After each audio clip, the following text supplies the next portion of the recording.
Taurus, how's it going? Come on in, have a seat, make yourself comfortable. My name's Alan from UnknownTruthTarot.com. Welcome back to another Taurus Tarot reading video. If this is your first time here and you have questions that you want answered about your life or your finances or your relationship, then start now by subscribing and clicking the bell icon so you never miss any of the Taurus Tarot readings I post for you every week. Now let's get on with this Taurus reading for today, because today we're going to take a look at your blockages. What's blocking you, what's holding you back, what's weighing you down, what's messing with your inner harmony and therefore messing with your outer harmony and what you're able to produce in the external world around you. We're going to do that by pulling some cards from the Sacred Traveler Oracle deck. Then I'm going to pull some cards for you from the Lantern Oracle deck, and that's going to tell us a little bit about what's going on with your blockages, how it's affecting your life. After that, we're going to clarify everything with the Light Seers Tarot deck, give you some more details, some more guidance on that, and then we're going to finish up by using a couple other Oracle decks to get you some actual advice on what you should do about these blockages, how to fix them, how to move forward successfully. Now, I should tell you that there is no date on this reading. This reading is intended to be timeless, so I'm just trusting in the universe that whenever you find this reading and listen to it and it resonates with you, that's when it was meant for you, that's when it was your message. So this is a general reading, and regardless of how this reading resonates for you, you still might want to check your moon and rising sign videos, just because they can give you more insight and more clarity about what's going on in your particular situation. And you can find the links to those videos in the description box down below. Now, enough babbling, let's get on with this Taurus reading for today. What messages need to come through for Taurus regarding their blockages? What things are holding them back? What things are messing with their inner peace, their inner harmony, causing their mind not to be at ease like it should be? What does Taurus need to know about their blockages? Thank you. Let's get two more. All right. Okay. Ask and you shall receive. Pretty easy.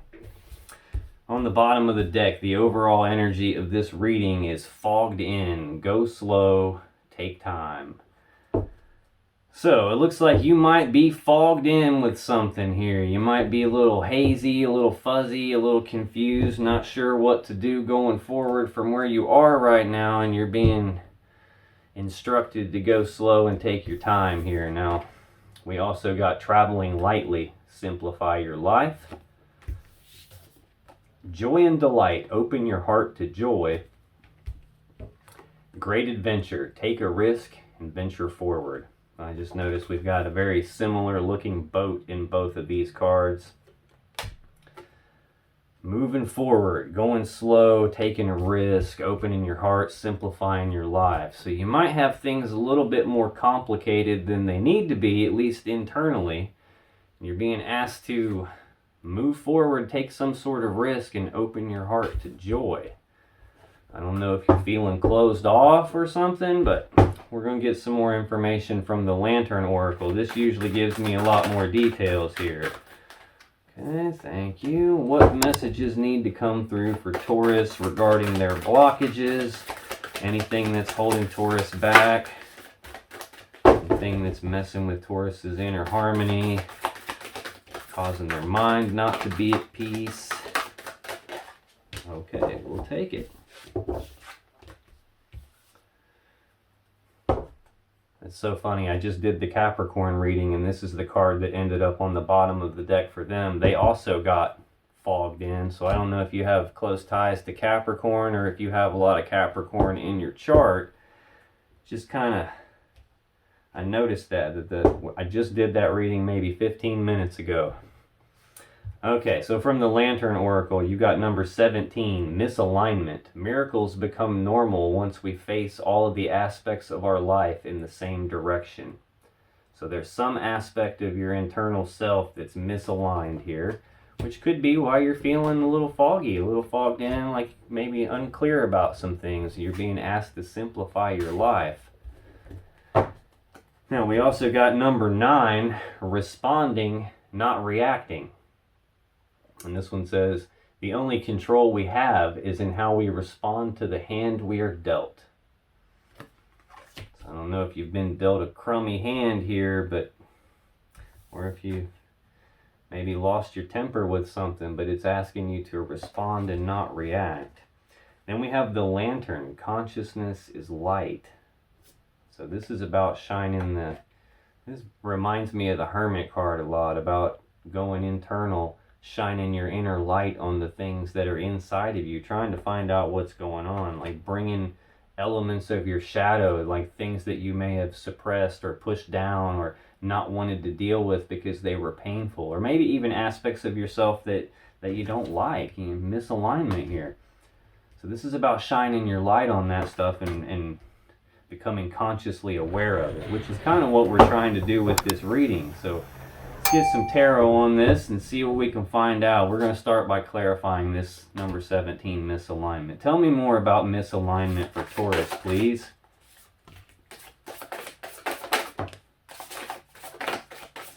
I had an extra card jump out here and I feel like I need to keep it, so we're going to.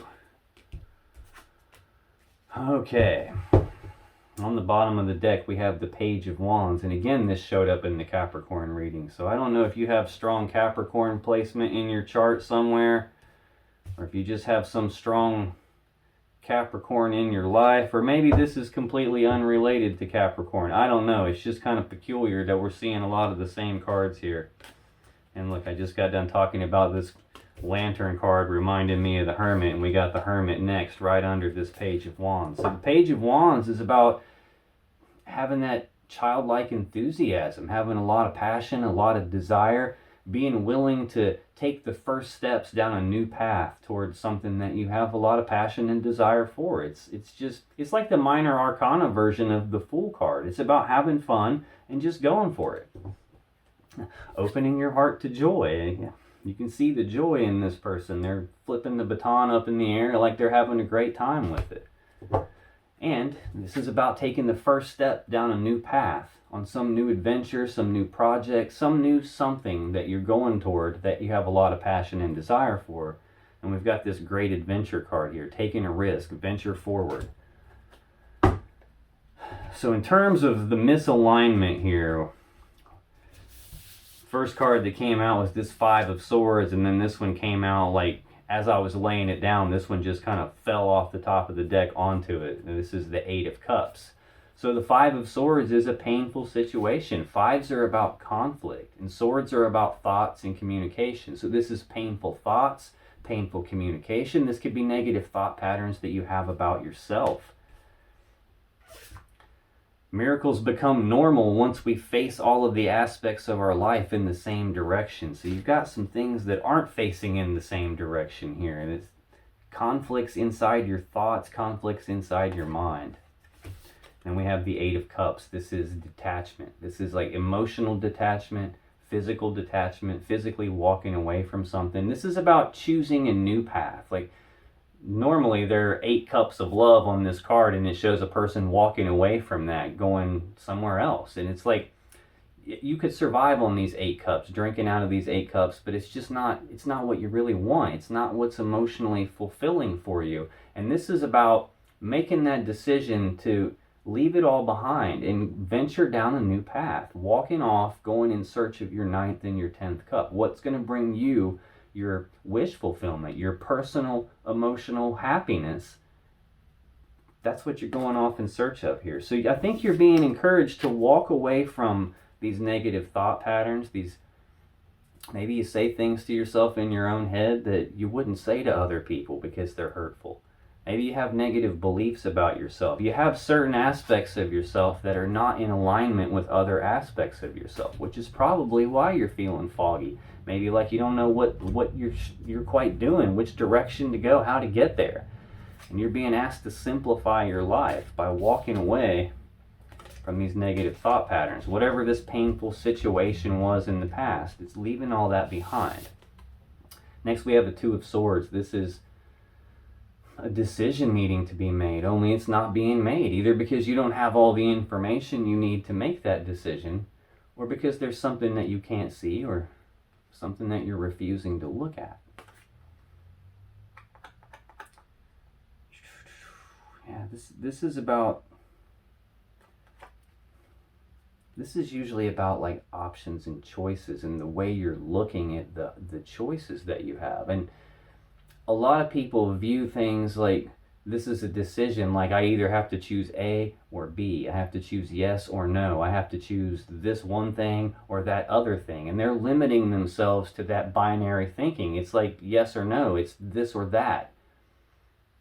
And they're not including other options. They're only seeing the two options. And when you only have two options, you don't really have a choice in the matter. You have more of a dilemma. You're stuck between a rock and a hard place if you don't really like either of those two options. So what this is telling me is to look at your options again, and don't try to make your decisions when you only have two. Your job is to find a minimum of 3 options, because you don't really have a choice until you have 3 or more options on something. So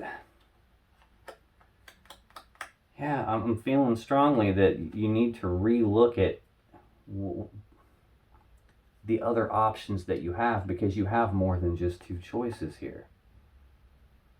Either that or there's something that you're not seeing, or something that you don't want to look at regarding some piece of you that's not in alignment. Next we have the 9 of Wands. This is a card of healing. It's a card of hope. It's about being walled off and defensive, but this person has been hurt. That's why they've built the wall around themselves. It's a way to protect themselves so they don't get hurt anymore, so they can heal, so they can get their energy right and move on to the next step in their journey. And a lot of times when you're in this energy, you do feel fogged in. And you don't feel like venturing forward and taking any kind of risk because you're afraid to get hurt. And this is asking you to open your heart up to joy, to realize that these barriers that are in your way, they're not really as bad as you think they are. Maybe this is what you're not seeing, is that the barriers that you have in your life, these walls that you've put up in your life or that you're running into in life, aren't really as big as you think they are. I mean, this lady could just like hike her leg and step right over this wall. It's not really that great of a wall. It's not really keeping her out. It's not really keeping anyone else out. So look at that, where you're walled off and defensive. Why are you walled off and defensive? What painful situation are you trying to wall yourself off from? And what is it about that situation that you may not be seeing? Now next we've got this responding and not reacting. The only control we have is in how we respond to the hand that we're dealt. Tell me more about responding, please. Why is responding and not reacting here for Taurus? Okay, we'll take an extra card. I'm cool with that. On the bottom of the deck, we have the 6 of Pentacles. So this is a card of balance. This is about generosity, reciprocity, equal give and take. You scratch my back, I'll scratch yours. This is a card of balance. This can also be a card of receiving a payout of some sort, like the money coming in, some practical, tangible thing in the real physical reality coming into you.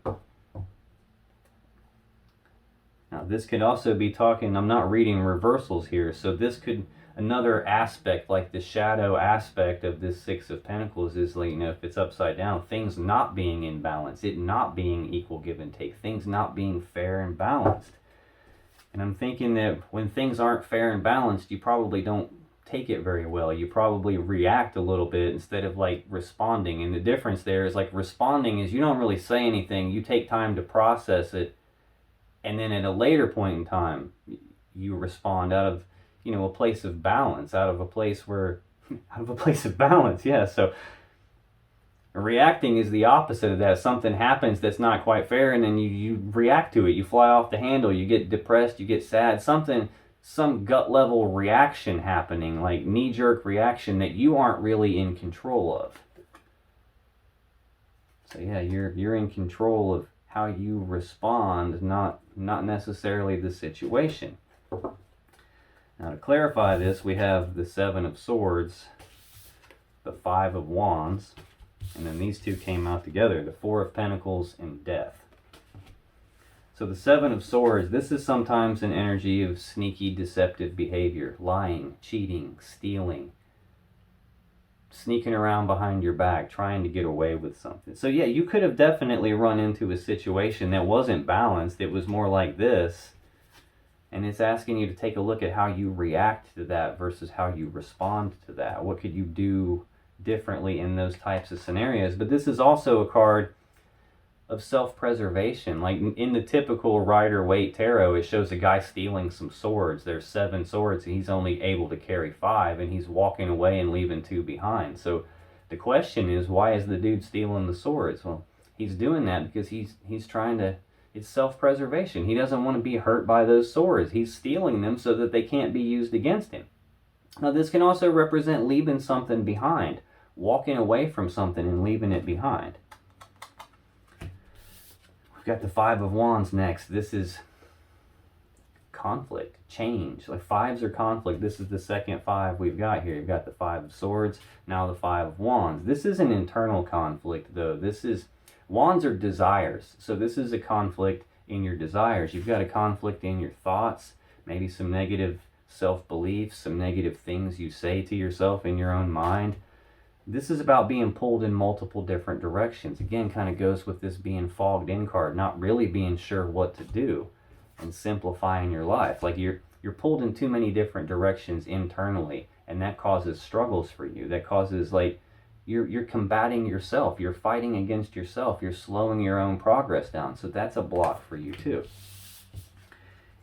And I think it might affect your stability. This 4 of Pentacles, this is, 4s are stability. So this is stability in the finances. This is like protecting what you have, not being crazy with your money, not being crazy with your physical material possessions and assets. This is holding on to and protecting that stuff, making very smart, rational, logical decisions about that.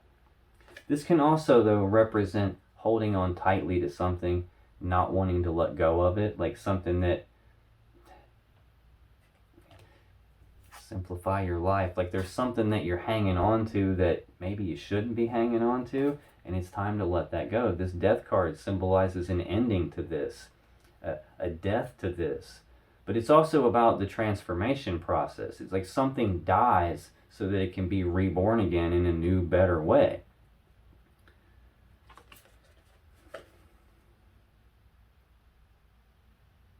Yes, I'm feeling like there's something that you're holding on to internally. Maybe it's a past connection with someone. Maybe it's something that happened in your past. Maybe it's something that has to do with your stability. But I think you're being asked to leave that behind, to walk away from that, to walk away from this internal conflict around it, to balance that back out. And yes, it may not be a quick, easy process. It may take effort. And this Knight of Pentacles, this is like the slowest knight in the deck. It's slow, steady progress. It's that one foot in front of the other, slow, methodical type process. It's not being in any big hurry. It's about doing things right, not rushing, making sure that what you're doing is, like when you actually show up, it's the real deal and it's not some half-baked idea, you know, so this is about taking it slow. Yeah, and next we have the 3 of Wands. This is an energy of waiting, like waiting for your ships to come in. It's like you've already chosen your path. You've already started down that path. And you have this positive expectancy that something good's going to come out of it. It just hasn't happened yet. And this is you waiting on it to show up. Now finally we have the Lantern. Again, it says consciousness is light. So this really reminds me of the Hermit. Like shining your inner, it's even got the lamps there that the Hermit would carry. So this is like shining your inner light on something inside yourself. Exploring your own unconscious mind. Exploring the darkness, the shadows inside yourself. Finding out what's actually in there and dealing with it. Tell me more about the Lantern, please. Okay, let's get 2 more. 1 more, okay, there's, all right. The bottom of the deck, we have the Ace of Wands. So this is a passionate new beginning. This is like the spark of a new idea on something that you're passionate about. This is also kind of representing the third eye here. Now, wands are about passion and desire, but it's also about spirit. It's about drive. This is the connection to the divine. This is where your drives and your callings come from. Now, to clarify this Lantern card, we got the Moon. These two came out together. We got the Knight of Wands and the Eight of Wands. And then we have the Hierophant. So this Moon card, this is the unconscious mind. This is the emotions. The lady is under the surface here. The water represents your emotions and your unconscious mind. And this is also where your connection to the universe, your connection to source is, like we were talking about in this card right here. This also represents things that are hidden in the dark. So this could be secrets, but in this sense, I feel more like things that are hidden in the darkness of your unconscious, the darkness of your emotions, the stuff that's buried below the surface that you may not even be aware of, which is why you're being asked to shine your light into that kind of stuff, going internal, finding out what's actually there so you can deal with it. And we've got the Knight of Wands and the Eight of Wands. Again, Wands about passion and desire, but it's also about your spirit, your drive, your connection to the divine, to source. So this is the second fastest moving knight in the deck. This is about rushing forward, taking rapid, passionate action on something that you have a lot of desire and passion for. And we've got the Eight of Wands. This is also very fast moving energy. This is probably faster than the Knight of Wands and the Knight of Swords. I think this is only second to the Chariot in terms of how fast it is. This can represent a lot of stuff coming at you at once. A lot of energy coming at you. This can also represent getting yourself in alignment. Getting yourself, we're misaligned here. And this is saying if you shine your light internally into your unconscious, into what lies below the surface of your conscious awareness, you'll be able to get yourself in alignment pretty quickly. This is also rapid forward movement, rapid progress on something.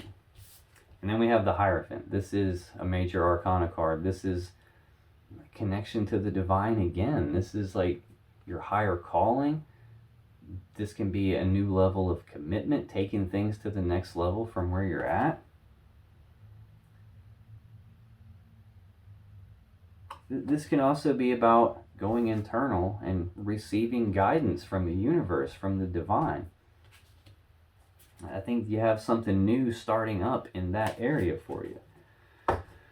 Now that's what I have for you on your blockages and the advice from that. Let's see if I can see anything else in here. Yeah, when I'm looking at, I read this to you in like horizontal rows, but now when I'm looking at it in vertical columns here, we got this Five of Swords and the Eight of Cups. You're being asked to walk away from these internal thought patterns, these negative beliefs, these negative things that you say to yourself. Walk away from all that. Leave that behind.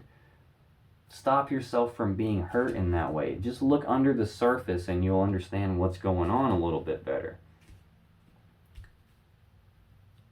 And then we've got you going from this indecision and this internal conflict into this much better energy of rushing forward. I mean, this is fast moving energy. Like this energy, this is all bound up. This is like fogged in for sure. This is, you can't see what you're doing. You can't even make a decision here. You're all internally conflicted, but then we get here and we're moving forward quickly, moving forward with a lot of passion, a lot of desire, going after what it is you want, getting yourself in alignment there. And then we've got you being walled off and defensive here because you've been hurt. And then you're holding on tightly to something that you need to let go of. This, whatever's got you walled off and defensive, is it really worth holding on to it? Because you could just let that go. You're being guided to let that go. And I'm sure it looks like you have some help in terms of letting that go. Now, those are your blockages.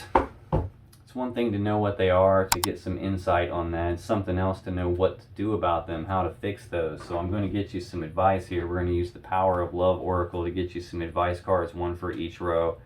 This is usually more stuff that you need to be reminded of, stuff where you need to direct your focus to, stuff that's going to help you get through this. And then we're going to get you some more specific advice with this deck. So what messages need to come through for Taurus, please? What is it that Taurus needs to be reminded of, needs to put their focus on in terms of getting past these obstacles, these blockages that they have? Let's get two more for Taurus, please. Okay, there's one. Let's get one more. What does Taurus need to know? Okay, we'll take those two, I guess. Elevation. You make the conscious decision to raise your vibration of love. Again, decision needing to be made about your misalignment. In order to elevate, you have to make the conscious decision to raise your vibration. Next, we got satisfaction. You let the energy of love guide you to self-approval so that others no longer define who you are. And this goes right in the column, or right in the row with this responding and not reacting. You only have control of how you respond, not the hand that you're dealt here. And you let the energy of love guide you to self-approval so that others can no longer define who you are. And then for this last row, we got two cards. We got cause and effect, and we got forgiveness. So cause and effect is you are aware that the love you create in your thoughts is an agent of change and the foundation of your results. There's those negative thoughts. Whatever it is that you're thinking about are the results that you're going to create. That's how the universe knows what to send you. It responds. It's like it mirrors back to you what you're thinking about. That's why your advice here is to open your heart to joy. Then we have forgiveness. You are now able to activate the power of love in order to release past hurts.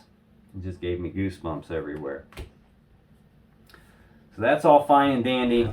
Let's get you some more specific advice. What messages need to come through for Taurus about these blockages, these things that are holding them back, and how to fix that stuff, how to get past it so they can move on successfully? What messages does Taurus need to hear? Let's get 3 cards for Taurus, please. Okay, there's 1. Let's get 2 more for Taurus, please.